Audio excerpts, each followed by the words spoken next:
Hello everyone, welcome to Hare Krishna tutors. आज हम करेंगे क्लास 7 साइंस का chapter number 1 nutrition in plants. इससे पहले आप चैनल को लाइक शेयर सब्सक्राइब करना ना भूलें। Chapter 1 nutrition in plants.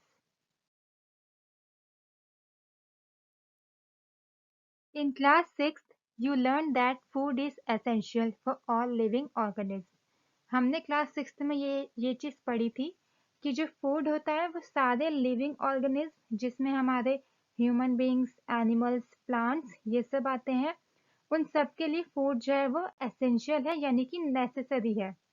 You also learn that carbohydrates, proteins, fats, vitamin and minerals are components of food.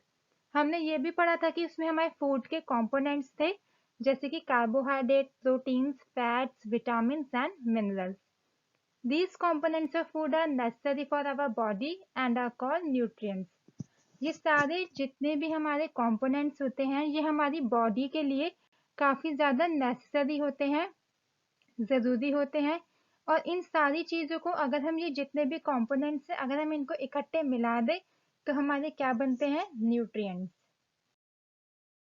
All living organism require food. अब जितने भी लिविंग ऑर्गेनिज्म होते हैं सबको जिंदा रहने के लिए क्या चाहिए होता है? Food. Plants can make their food themselves but animals including humans can not. अब वो इधर ये कह रहे हैं कि जो प्लांट्स है वो अपना फूड खुद बनाते हैं, मगर जो हमारे एनिमल्स और ह्यूमंस होते हैं वो अपना फूड खुद नहीं बनाते। अब माइंड में फर्स्ट चीज यही आती है कि नहीं, हम लोग तो अपना फूड खुद ही बनाते हैं। तो हम अपना फूड खुद नहीं बनाते, जो प्लांट्स फूड को प्रोड्यूस करते हैं हम उस प्रोड्यूस्ड फूड को कुक करते हैं। फूड को प्रोड्यूस कौन करता है? Plants.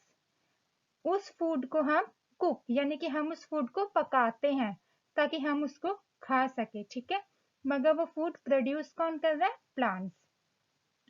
They get it from plants और एनिमल्स दैट ईट प्लांट्स, ठीक है। कहाँ से मिलता है हमको? प्लांट्स से मिलता है और कुछ एनिमल से भी मिलता है जो प्लांट्स को खाते हैं। ह्यूमन बींग्स को फूड कहाँ से मिलता है? प्लांट से मिलता है। और जो नॉन वेजिटेरियन होते हैं उनको एनिमल्स से मिलता है। Thus, human and animals are directly or indirectly dependent on plants। तो इसका मतलब ये है, एंड में हमने ये कंक्लूड करा कि जितने भी ह्यूमंस होते हैं और एनिमल्स होते हैं वो या तो डायरेक्टली या फिर इनडायरेक्टली किस पे डिपेंडेंट होते हैं? प्लांट्स के ऊपर। Now our next topic is mode of nutrition in plants. The nutrients enable living organisms to build their bodies, to grow, to repair damaged parts of their bodies and provide the energy to carry out life processes। अब जितने भी ये nutrients होते हैं ये किस चीज में हेल्प करते हैं? हमारी बॉडी के जितने भी ऑर्गेनिज्म होते हैं, लिविंग ऑर्गेनिज्म होते हैं, उनको बिल्ड करने में, उनको ग्रो करने में। कि जैसे अगर हमारी हाइट इंक्रीज होती है, क्यों? क्योंकि हमारी बॉडी को न्यूट्रिएंट्स मिल रहे होते हैं। हमारी बॉडी का अगर कोई भी डैमेज्ड पार्ट होता है वो उसको भी रिपेयर करने में हेल्प करता है, ठीक है ना। और हमारी बॉडी को कोई भी एक्टिविटी करनी है उसके लिए उसको एनर्जी चाहिए होती है। वो एनर्जी उसको कहाँ से मिलती है? न्यूट्रिएंट से। Nutrition is the mode of taking food by an organism and its utilisation by the body. Nutrition क्या है? एक मोड है किस चीज का? फूड को लेने का। कि जो ऑर्गेनिज्म होते हैं वो फूड, वो न्यूट्रिशन को लेते हैं। कहाँ से लेते हैं? फूड से लेते हैं। और फिर उनकी जो बॉडी होती है वो उस न्यूट्रिशन को यूटिलाइज यानी कि उसका इस्तेमाल करती है। The mode of nutrition in which organisms make food themselves from simple substance is called autotrophic nutrition। अब वो मोड ऑफ न्यूट्रिशन, अब हमारे जो मोड ऑफ न्यूट्रिशन होते हैं वो दो टाइप्स में होते हैं। एक हमारा होता है ऑटोट्रॉफिक न्यूट्रिशन, एक होता है हेट्रोट्रॉफिक। तो जिसमें जो ऑर्गेनिज्म अपना फूड खुद से बनाता है हम उसको बोलते हैं ऑटोट्रॉफिक न्यूट्रिशन, ठीक है। और जो अपना फूड खुद से प्रिपेयर नहीं करते, जो किसी के ऊपर डिपेंडेंट होते हैं, ठीक है, उनको हम बोलते हैं हेट्रोट्रॉफिक, ठीक है। तो ये इधर कह रहा है the mode of nutrition in which organism make food themselves from simple substance is called autotrophic nutrition. Therefore plants are called autotrophs. जो plants होते हैं वो अपना food खुद से बनाते हैं, इसलिए उनको autotrophs कहा जाता है. Animals and most other organisms take in ready made food prepared by the plants. जितने भी हमारे एनिमल्स होते हैं और जो दूसरे हमारे ऑर्गेनिज्म होते हैं वो रेडीमेड फूड लेते हैं. कहाँ से लेते हैं? प्लांट से लेते हैं, इसलिए हम उनको हेटेरोट्रॉप्स कहते हैं. जैसे कि इस पिक्चर में देखिए, ये जो प्लांट है फर्स्ट पिक्चर में, ये अपना फूड खुद से बनाता है, इसलिए ये ऑटोट्रॉफ है. सेकंड पिक्चर में ये जो एनिमल है ये प्लांट के ऊपर डिपेंडेंट है, इसलिए ये क्या है? हेटेरोट्रॉफ है. अगर प्लांट्स नहीं होंगे तो इनको खाना भी नहीं मिल पाएगा. नेक्स्ट हमारा टॉपिक आता है photosynthesis, food making process in plants. ठीक है. Leaves are the food factories of plants. जितनी भी लीव्स होती हैं एक प्लांट की, जितनी भी पत्तियां होती हैं वो उसकी फूड फैक्ट्रीज होती हैं. फूड फैक्ट्रीज वो क्यों कह रहा है? क्योंकि यहाँ पे ही ये एक मेन जगह होती है प्लांट में जहाँ पे हमारा खाना बनता है, जहाँ पे प्लांट्स का खाना बनता है. The synthesis of food in plants occur in leaves. Synthesis यानी कि प्रिपेयर, कि प्लांट्स में जो फूड होता है वो कहाँ पे प्रिपेयर होता है? लीव्स में. Therefore, all the raw material must reach there. इसलिए जितना भी रॉ मटेरियल यानी कि जो भी हमको सामान चाहिए होता है खाना बनाने के लिए, ठीक है, वो सारी चीजें हमारी कहाँ पे पहुंच जाती हैं? लीव्स के पास. Water and minerals present in the soil are absorbed by the roots and transported to the leaves. जो हमारे पानी होता है, जो भी हमारे मिनरल्स होते हैं वो भी रिक्वायर्ड होते हैं फूड प्रिपेयर करने के लिए. तो ये दोनों चीजें हमारी कहाँ पे प्रेजेंट होती है? सॉइल्स में. मगर जो प्लांट्स की जो रूट्स होती हैं वो उनको एब्जॉर्ब कर लेती हैं, ठीक है, और वो उसको लीव्स तक ट्रांसपोर्ट कर देती हैं. यानी कि जो प्लांट की जो सॉइल होती है उधर हमारा वाटर और मिनरल दोनों होता है. जो रूट्स होती है वो सॉइल से उसको एब्जॉर्ब करके लीव्स तक उसे ट्रांसपोर्ट कर देती हैं. Now carbon dioxide from air is taken in through the tiny pores present on the surface of the leaves. अब जितने भी प्लांट्स होते हैं उनको क्या चाहिए होती है? कार्बन डाइऑक्साइड भी चाहिए होती है. तो वो कहाँ से लेते हैं? फ्रॉम एयर, कि एयर में, हवा में जितनी भी कार्बन डाइऑक्साइड होती है वो उधर से लेते हैं. वो आती कहाँ से है? कि जो लीव्स का जो सरफेस होता है, ठीक है, उसमें टाइनी यानी कि स्मॉल पोर्स यानी कि स्मॉल छेद होते हैं लीव्स के सरफेस में, ठीक है ना, उधर से वो कार्बन डाइऑक्साइड को ऑब्जर्व करते हैं. ठीक है. These pores are surrounded by guard cells. वो जितने भी पोर्स होते हैं वो सारे पोर्स सराउंडेड यानी कि घेरे हुए होते हैं किससे? गार्ड सेल से. सच पोर्स आर कॉल्ड स्टोमेटा. और इन पोर्स को हम क्या बोलते हैं? स्टोमेटा. जैसे इस फिगर में भी गिवन है, लीफ है, ठीक है, उसका हमको इसमें स्टोमेटा का डायग्राम भी शो किया हुआ है, गार्ड सेल का भी इसमें हमको डायग्राम शो किया हुआ है. Now water and minerals are transported to the leaves by the vessels which run like pipe throughout the root. अब जितने भी हमारी वाटर और मिनरल्स होती हैं वो हमारी सॉइल से कहाँ पे पहुंच जाती है? लीव्स के पास, ठीक है, मगर वो लीव से ट्रेवल कैसे करती हैं? विच रन लाइक पाइप, कि वो एक जो रास्ता होता है, जो पाथ होता है जिसके थ्रू वो जाते हैं वो पाइप के तरह होता है, ठीक है, throughout the roots, the stem, the branches and the leaves. और फिर वो वाटर और मिनरल्स हमारा कहाँ कहाँ तक जाता है? रूट्स के पास जाता है, स्टेम, ब्रांचेस और लीव्स तक, ठीक है. They form a continuous path और passage for the nutrients to reach the leaf. वो एक कॉन्टिन्यूअस यानी कि लगातार, यानी कि जिसके बीच में कोई गैप ना हो, ठीक है, वो एक कॉन्टिन्यूअस पाथ की कॉन्टिन्यूअस चेन होती है, वो चलती रहती है, कभी रुकती नहीं है. और passage for the nutrients to reach the leaf, ताकि जो लीफ होती है प्लांट्स की उधर तक हमारे जितने भी न्यूट्रिएंट्स होते हैं वो पहुंच जाएं. The leaves have a green pigment called chlorophyll. अब हमारी जितनी भी लीव्स होती हैं उसमें ग्रीन पिगमेंट होता है, हम उसको क्या कहते हैं? Chlorophyll. It helps leaves to capture the energy of the sunlight. ये किस चीज में हमको हेल्प करता है कि जो सूरज की रोशनी होती है, ठीक है, उसकी जो सनलाइट की जो एनर्जी होती है वो उसको कैप्चर कर लेता है, पकड़ लेता है, कहाँ पे, अपनी लीव्स में वो स्टोर कर लेता है, ठीक है। This energy is used to synthesise food from carbon dioxide and water.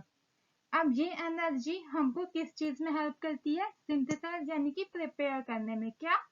Food. किससे? कार्बन डाइऑक्साइड और वाटर से। कि लीव्स को जो एनर्जी सनलाइट से मिलती है वो हेल्प करती है उनको फूड प्रिपेयर करने में कार्बन डाइऑक्साइड और वाटर से। Since synthesis of food occurs in the presence of sunlight, it is called photosynthesis. अब हमारे जो प्लांट्स में जितना भी फूड बनता है वो हमारी सनलाइट के प्रेजेंस में ही बनता है, ठीक है ना, कि जब सनलाइट होती है तभी वो बनता है, ठीक है। तो इसलिए इस प्रोसेस का नाम क्या है? Photosynthesis. Now next is, so we find that chlorophyll, sunlight, carbon dioxide and water are necessary to carry out the process of photosynthesis. तो हमने अभी तक जितना भी रीड आउट करा हमको इससे ये पता चला कि जो क्लोरोफिल होता है, सनलाइट होता है, कार्बन डाइऑक्साइड और वाटर, ये चारों चीजें बहुत ज्यादा नेसेसरी यानी कि जरूरी है किस चीज में? फोटोसिंथेसिस के प्रोसेस में, ठीक है। कि अगर इनमें से कोई भी चीज हमारे पास नहीं होगी तो हमारा फोटोसिंथेसिस का प्रोसेस कंप्लीट नहीं हो पाएगा। It is a unique process on the earth. ये एक बहुत ज्यादा यूनिक यानी कि बहुत ज्यादा अलग सा प्रोसेस है ये। The solar energy is captured by the leaves and stored in the plants in the form of food.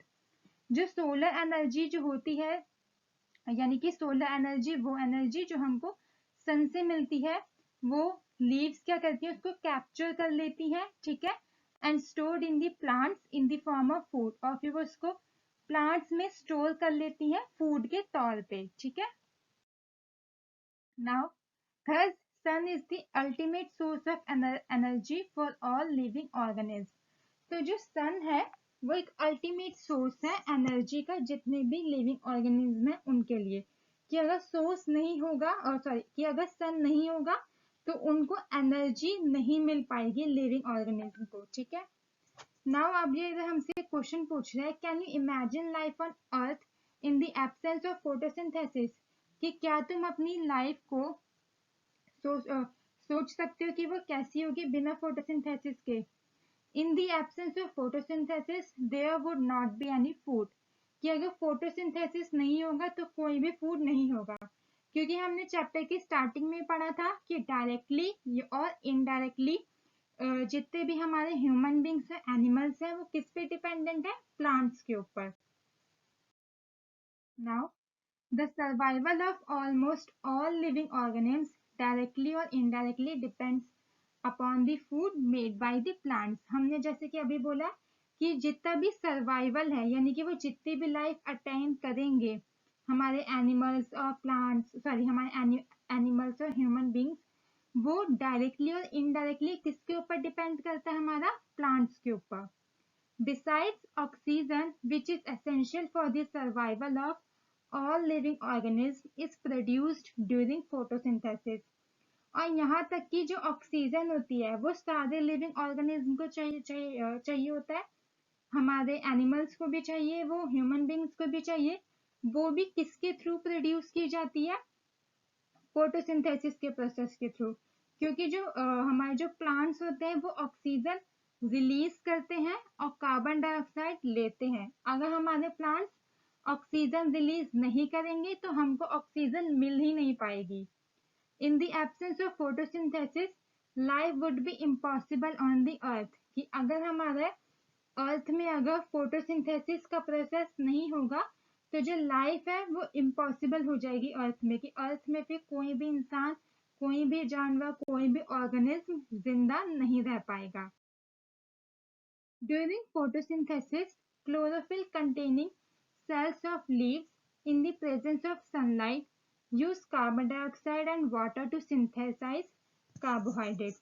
अब हमारे फोटोसिंथेसिस का जो प्रोसेस होता है तब हमारे जो क्लोरोफिल होते हैं कंटेनिंग सेल्स ऑफ लीव्स, तो वो लीव के जो सेल्स होते हैं उनको वो कंटेन करता है in the presence of sunlight, जब हमारी सनलाइट होती है तब। Use carbon dioxide and water to synthesise carbohydrate, और जो लीव्स होती हैं वो कार्बन डाइऑक्साइड और वाटर को यूज करती हैं किस चीज के लिए, प्रिपेयर करने के लिए, क्या चीज, कार्बोहाइड्रेट। ठीक है। अब ये पूरा जितना भी ये प्रोसेस है ये हमने अभी तक वर्ड्स में पढ़ा है। ठीक है। अब इस पूरे प्रोसेस की एक इक्वेशन है जिसको हम फोटोसिंथेसिस की इक्वेशन कहते हैं, कि कार्बन डाइऑक्साइड प्लस वाटर, ये जब कार्बन डाइऑक्साइड में वाटर ऐड होता है और जब उसको सनलाइट भी मिलती है और क्लोरोफिल भी मिलता है, ठीक है ना, तब वो ग्लूकोज में कन्वर्ट होता है और फिर उसको फिर ऑक्सीजन भी मिलती है। ठीक है। इस पूरे प्रोसेस में जब ये पूरा प्रोसेस होता है तब हमारा फोटोसिंथेसिस का प्रोसेस कंप्लीट होता है। During the process oxygen is released, अब ये पूरे फोटोसिंथेसिस के प्रोसेस के टाइम पे हमारी ऑक्सीजन रिलीज होती है। The carbohydrates ultimately get converted into starch, और फिर जो कार्बोहाइड्रेट्स होती है वो किस में कन्वर्ट हो जाती है, स्टार्च में। The presence of starch in leaves indicates the occurrence of photosynthesis, अब जो लीव्स में स्टार्च होता है तो इसका मतलब क्या है कि हमारा जो फोटोसिंथेसिस का जो प्रोसेस है वो हो चुका है। The starch is also a carbohydrate, starch हमारा क्या होता है, ये हमारा एक कार्बोहाइड्रेट का ही एक टाइप है। ठीक है। The leaves other than green also have chlorophyll, अब हमारे आसपास अलग अलग कलर्स की लीव्स होती हैं। ठीक है ना, कोई ब्लू कलर की है, कोई येलो कलर की है, तो इसका मतलब ये नहीं कि उन लीव्स के पास क्लोरोफिल नहीं है। जो हमारी डिफरेंट कलर की लीव्स होती हैं उनमें भी क्लोरोफिल प्रेजेंट होता है। The large amount of red, brown and other pigment mask the green colour, ठीक है, उनमें भी हमारा ग्रीन कलर प्रेजेंट होता है। Photosynthesis takes place in these leaves also, जो हमारा फोटोसिंथेसिस का प्रोसेस होता है वो कलरफुल लीव्स में भी होता है। ठीक है, ऐसा नहीं है कि जिन लीव्स का कलर ग्रीन होगा केवल उन्हीं में फोटोसिंथेसिस का प्रोसेस होगा, नहीं, फोटोसिंथेसिस का प्रोसेस सभी प्लांट्स में होता है, सभी लीव्स में होता है। You often see slimy green patches in ponds or in other stagnant water bodies. वो ये कह रहे हैं कि आपने अधिकतर स्लाइमी यानी कि गिलगिला सा ग्रीन पैचेस यानी कि ग्रीन कलर के धब्बे जैसे देखे होंगे, कहाँ पे, पॉन्ड्स में, और in other stagnant water bodies, stagnant water bodies यानी कि जहाँ पे पानी रुका हुआ होता है उधर आपने ऐसी चीजें देखी होंगी। These are generally formed by the growth of organisms called algae. ऐसी चीजें क्यों होती हैं, क्योंकि उधर एक ऑर्गेनिज्म हमारा ग्रो हो जाता है जिसका नाम क्या होता है, एल्गी। इस पिक्चर में आप देख सकते हैं कि ऊपर ग्रीन कलर की एक परत जैसी है, ये हमारा एल्गी है। Can you guess why algae are green in colour, अभी हमसे पूछ रहे हैं कि क्या आप ये गेस कर सकते हो, बता सकते हो कि जो एल्गी होती है उसका कलर ग्रीन क्यों होता है। They contain chlorophyll which gives them the green colour, क्योंकि जो एल्गी होती है वो हमारा क्या कंटेन करती है, chlorophyll. Algae also prepare their own food by photosynthesis, जो एल्गी होती है वो भी अपना फूड किससे प्रिपेयर करती है, फोटोसिंथेसिस के ही प्रोसेस से, इसलिए वो भी ग्रीन कलर की होती है।